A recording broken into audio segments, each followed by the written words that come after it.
Bueno, vamos directos al grano. Bienvenidos a esta sesión de preparación intensiva de la Unidad 9. Hoy nos toca desentrañar un tema vital: cómo terminan y cómo cambian los contratos según el Código Civil y Comercial. A ver, esto es un repaso absolutamente fundamental para quienes queréis dominar la materia y sentaros en ese examen final con total seguridad. Así que, vamos a ello. El menú que tenemos para hoy es bastante claro. Empezaremos con el fin del vínculo en general. Pasaremos a las formas concretas de extinción. Luego, la cláusula resolutoria. Después, las alteraciones impredecibles. Y remataremos aplicando todo esto a la locación. Una estructura perfecta para tener los conceptos claves súper ordenados en la cabeza. Empezamos con el primer bloque, el fin del vínculo contractual y, por supuesto, la regla base sobre la que se asientan todos los contratos. Vale, la regla de oro aquí es el famosísimo principio pacta sunt servanda. Básicamente, los acuerdos son ley entre las partes. Que un juez o el Estado se metan a modificar lo pactado es, y esto hay que remarcarlo muchísimo, una excepción rarísima. Y entender esto es crucial porque nos da la perspectiva de por qué romper o extinguir un contrato es un asunto tan grave a nivel legal. No es algo que se pueda hacer a la ligera, requiere unas causas muy específicas. Pasamos al segundo bloque: rescisión, revocación y resolución. Los tres grandes pesos pesados de la extinción prematura de los contratos y los tres conceptos que, por cierto, todo el mundo confunde bajo la presión de un examen. Fijaos muy bien en esta tabla porque es indispensable.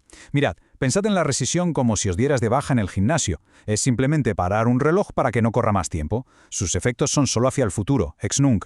Sin embargo, la resolución y la revocación son literalmente una máquina del tiempo. Rebobinan todo y borran el contrato de forma retroactiva, ex tunc.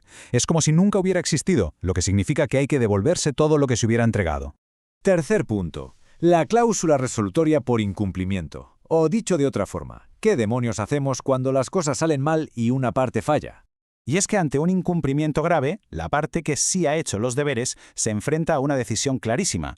O exiges que la otra parte cumpla por la fuerza, o bien decides resolver el contrato para desvincularte por completo. Eso sí, detalle importantísimo, a nivel estructural, esto aplica única y exclusivamente a los contratos bilaterales, donde hay obligaciones recíprocas. En un contrato unilateral, esto directamente no tiene sentido.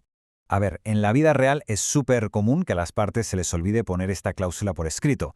Pero tranquilos, porque la ley nos salva y presupone una cláusula resolutoria implícita en todo contrato bilateral. Ahora bien, para usarla sin ir a juicio, los pasos tienen que ser impecables. 1. Tiene que haber un incumplimiento verdaderamente esencial. 2. El deudor tiene que estar en mora. Y 3. Hace falta un paso adicional que es el que marca la diferencia. Ese tercer paso, la intimación previa de 15 días, suele hacerse con una carta documento y es, atención, una bandera roja gigantesca para los exámenes. Funciona como la última oportunidad que te exige la ley. Es como decirle al deudor: o cumples ahora mismo o el contrato se evapora retroactivamente. Si os saltáis este plazo de gracia de 15 días, la resolución extrajudicial será papel mojado, totalmente inválida. Vamos a por el cuarto bloque: las alteraciones por imprevisión y frustración. ¿Qué pasa cuando de repente ocurre algo externo, brutalmente extraordinario, que cambia por completo el escenario del contrato? Pues aquí entra la teoría de la imprevisión. Imaginemos que cumplir con vuestra parte del contrato todavía es técnicamente posible, pero hacerlo supondría la ruina económica absoluta debido a un suceso inaudito, no sé, una hiperinflación salvaje e impredecible a nivel nacional. Ante este nivel de sacrificio irracional, la ley os permite pedir que se resuelva el contrato, o si no, que se haga un reajuste justo para intentar salvarlo. Pero ojo, hay que contrastar eso con la frustración del fin, porque aquí la diferencia es sutil pero crucial. En este caso, cumplir es fácil, es posible y ni siquiera es caro, pero el motivo por el que firmasteis el contrato ha desaparecido de la faz de la tierra. Cumplir es inútil. El ejemplo clásico de manual: alquiláis un balcón carísimo para ver el desfile de la coronación del rey, y resulta que el desfile se cancela. El balcón sigue ahí, tenéis el dinero para pagarlo, pero el propósito de todo el asunto se ha esfumado. Llegamos al último apartado. Vamos a bajar toda esta teoría abstracta a la tierra, aplicándola directamente a casos prácticos de examen con el contrato de alquiler, la locación. Pues bien, existen formas muy naturales y pacíficas de que termine un alquiler. Claro, se acaba el plazo que acordamos y listo. O ambas partes deciden de mutuo acuerdo terminarlo antes. Esto último es la rescisión bilateral, y como decíamos antes con el ejemplo del gimnasio, opera hacia el futuro. Todo lo que ya se pagó y se vivió en los meses anteriores se queda como está. Pero claro, si nos vamos al lado del incumplimiento, la cosa cambia. Si, por ejemplo, se dejan de pagar 2 meses consecutivos o se hace un uso abusivo de la vivienda, esto activa la vía rápida procesal para exigir que te devuelvan la casa y proceder al desalojo directo. Esta es la resolución mostrándose en su versión más agresiva. Y atención máxima aquí.